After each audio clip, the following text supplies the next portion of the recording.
Joke lang. At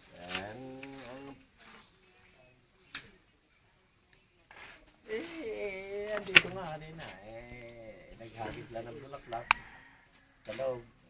Tsaka si auntie baby mo, lumabas na kasi medyo masigit dito sa cemetery.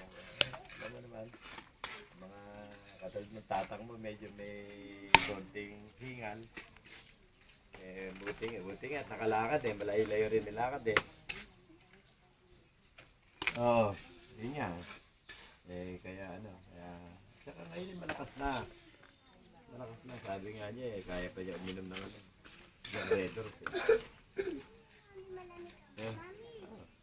Di na Nasabi pa siya kay Lunuel, sila Ate Tina. Gusto nga nila mamaya, sabi ko bukas na. Gusto raw mamaya, sabi raw ni Ate Tina. Bukas na yan, para ka mapagpahinga sila. Ayun nga, magpahinga. Para patulog ng gusto, ng maayos. Kasi tatlong gabi rin silang linggo rin sila dumating sa bahay. Linggo sila dumating, kaya maano na rin, matagal-tagal rin sila naglamay. 6 na gabi rin pinaglamayan.